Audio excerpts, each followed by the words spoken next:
제가 먼저 말씀과 함께 86쪽의 본문을 읽도록 하겠습니다.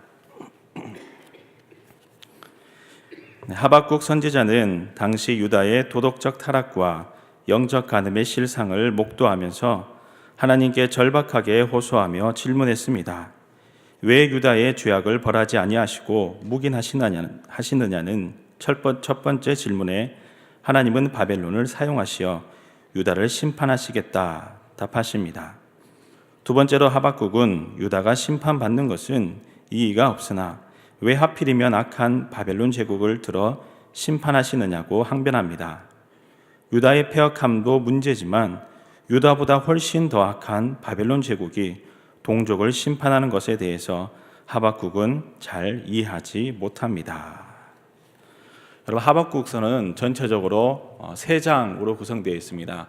1장 말씀을 보면요, 하박국이 하나님께 질문하며 기도하고 그 하나님의 응답이, 그리고 하나님 응답의 말씀을 듣고는 다시 한 번 더 하박국이 이해가 되지 않아서 질문을 합니다. 그리고 2장에서는 하나님께서 두 번째 하박국의 그 질문에 다시 한 번 더 장문으로 응답하시는 본문이 기록되어 있습니다. 그리고 3장에서 드디어 하나님의 뜻을 이해하고 하박국이 하나님을 찬양하는 찬양시로 3장에 쓰여져 있습니다. 그러면 왜 하박국서가 하나님께 질문하며 응답을 받는 이러한 본문으로 쓰여졌는지, 그 쓰여지게 된 배경에 대해서 한번 살펴보고 하나님께서 주시는 교훈 2가지를 나누고 기도했으면 합니다. 먼저 첫 번째 교훈은, 하나님은 반드시 하나님의 역사를 주관하시는 공의의 하나님이다라는 사실입니다. 하나님은 역사를 주관하시는 공의의 하나님이다라는 것입니다. 하박국서는 북이스라엘이 멸망당하고 외로이 홀로 남게 된 남유다 또한 이제 멸망을 눈앞에 두고 쓰여진 예언서입니다. 당시 시대적인 배경을 보면은 기원전 612년경에서 605년경에는 바벨론이라는 나라가 국제적인 패권을 장악하던 시기였습니다. 이스라엘의 북부 지역에는 아수르라는 강한 나라가 있었는데요, 이 아수르라는 나라 수도 니느웨가 기원전 612년경에 바벨론에 의하여서 함락이 되고 맙니다. 그리고 이스라엘의 남부에는 전통적으로 강국이었던 애굽이라는 나라가 있었습니다. 이 애굽이라는 나라 또한 605년경, 기원전 605년경에 바벨론과의 갈그미스 전투에서 패배하고 세력이 아주 약화가 되었습니다.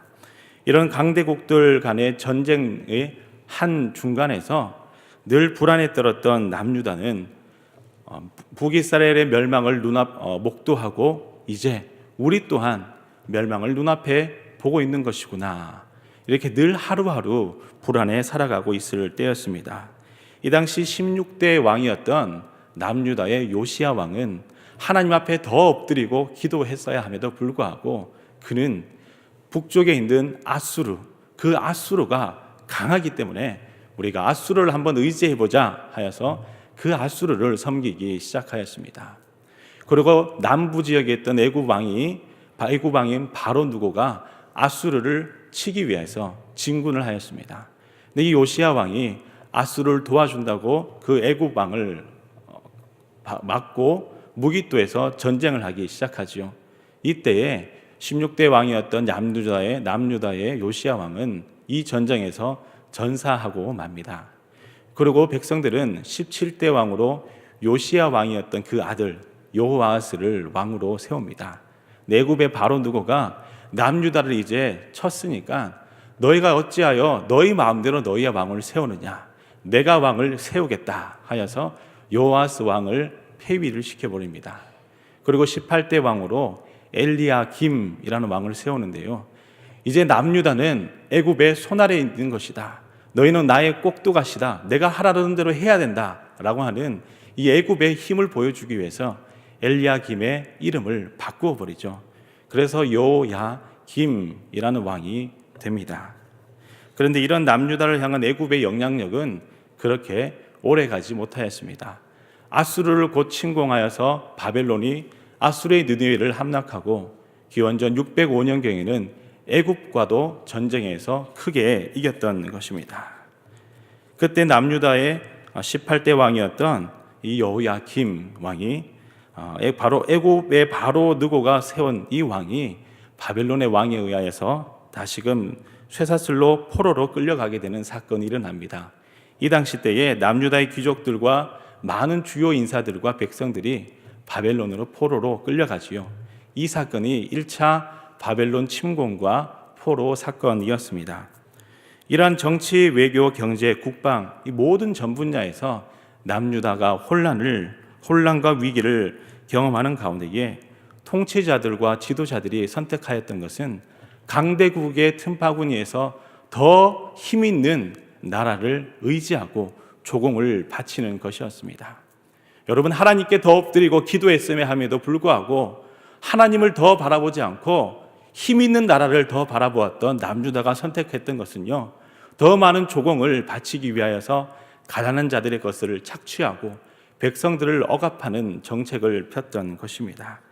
아수르가 강할 때는 아수르에게, 애굽이 강할 때에는 애굽에게, 그리고 이제 바벨론이 강할 때는 바벨론을 섬기겠다고 더 많이 백성들의 것을 착취하였던 나라가 바로 남유다였습니다. 이러한 혼란의 틈바구니에서 하박국은 하나님께 질문을 합니다. 하나님, 왜 지금까지 부르짖어도 응답하지 않습니까? 저 이방의 나라들이 이 땅을 침공하는 것도 모자라서 이제는 이 땅에 있는 종교 지도자들과 모든 정치인들이 가난한 자들의 것을 착취하고 억압하는 부패한 정치를 펴고 있습니다. 하나님이 이러한 정치 가운데에, 이러한 타락 가운데에 어디에 계십니까? 이렇게 질문을 하며 기도합니다. 그리고 하나님은 하박국의 이런 기도에 이렇게 응답하십니다.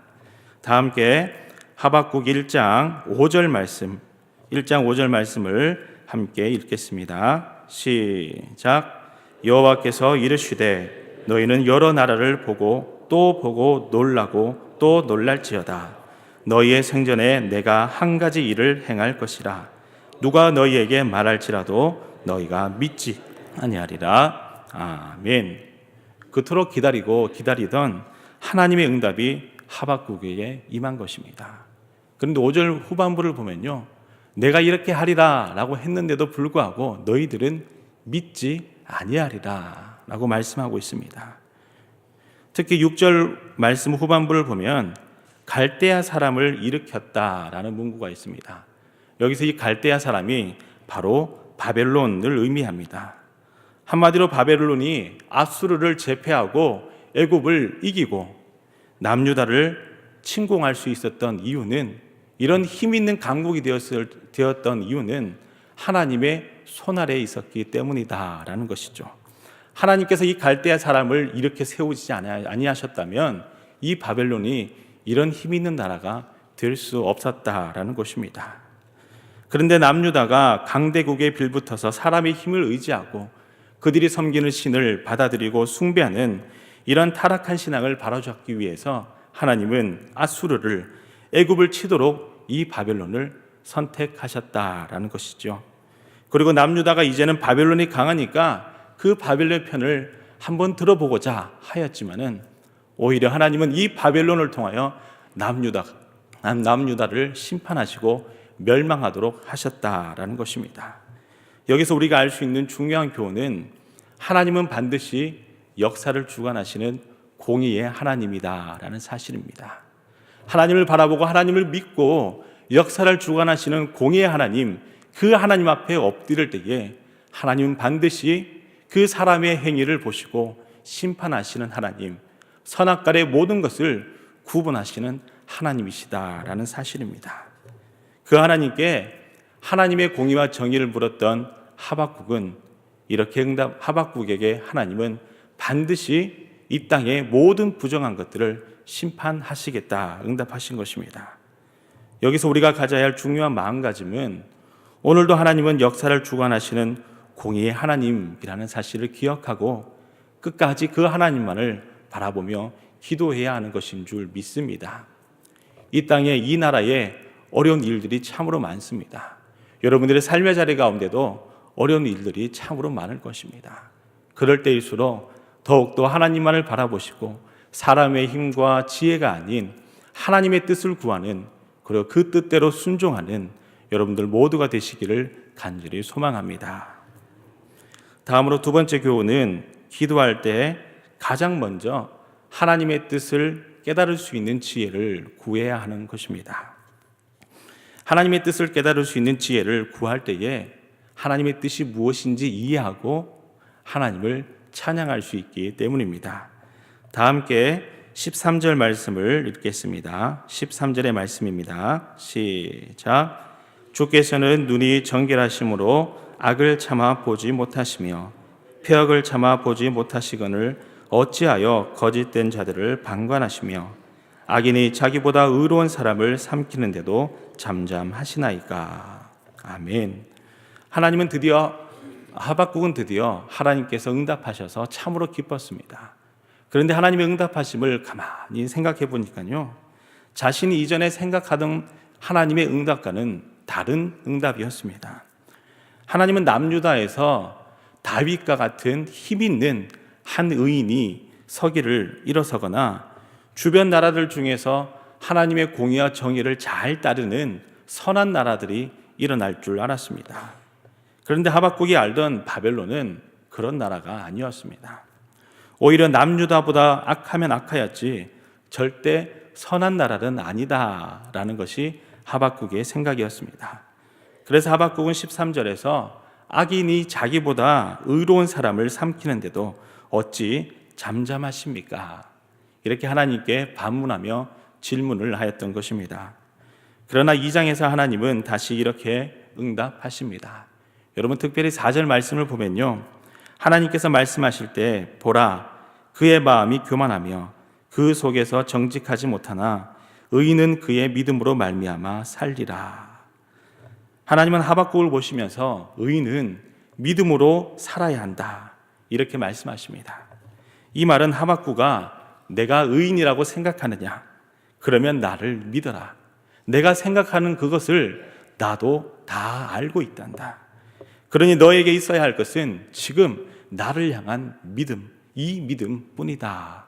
이렇게 말씀하고 있는 것입니다. 지금 당장 하나님의 뜻이 이해되지 않는다고 해서, 지금 당장 기도의 제목이 이루어지지 않는다고 해서 절대 낙심하고 포기하며 하나님을 원망해서는 안 된다라는 것이죠. 여기서 우리가 알 수 있는 중요한 교훈은 하나님의 뜻을 깨달을 수 있는 지혜와 믿음을 위해 기도할 수 있어야 한다라는 것입니다. 살아가는 신일교회 성도 여러분, 여러분들의 삶의 자리 가운데에 어떤 기도 제목을 가지고 기도하고 있습니까? 그리고 그 기도 제목이 이루어지지 않는다고 해서 조급한 마음이 혹시나 있으십니까? 또한 하나님 말씀이 응답이 되어도 이해되지 않는 그 응답이 여러분들 가운데 있습니까? 여러분, 하나님은 오늘도 우리에게 믿음을 요구하십니다. 너희가 의인이느냐? 하나님을 믿는 하나님의 성도느냐? 그러면 하나님을 믿어라. 오늘도 여러분들에게 믿음을 요구하시는 그 하나님께 하나님의 음성을 구하고 하나님의 지혜를 구하고 하나님의 뜻대로 순종할 수 있는 믿음을 구하며 기도하시는 여러분들 되기를 간절히 소망합니다. 기도할 때 하나님께서 하박국에게 역사해 주셨던 것 같이, 하박국이 하나님의 뜻을 깨닫고 하나님을 찬양하였던 것 같이 하나님께서 여러분들에게 믿음을 더해 주시고 하나님의 뜻을 깨달을 수 있는 지혜를 더하여 주실 줄 믿습니다. 이 시간 우리 세 가지 기도 제목을 가지고 다 함께 기도하겠습니다. 첫째는 역사를 주관하시는 하나님, 하나님의 공의와 정의가 우리나라 가운데 있게 하여 주옵소서 기도해 주시고, 두 번째는 기도할 때 하나님의 뜻을 깨달을 수 있는 지혜를 더하여 주셔서 주님만 바라보는 믿음으로 살아가게 하여 주옵소서 기도하시고, 마지막으로는 여러분들 자신의 기도 제목을 가지고 간절히 하나님께 기도하며 나가도록 하겠습니다. 기도하겠습니다. 주여 믿습니다. 주여 믿습니다. 주여 믿습니다. 살아계신 하나님,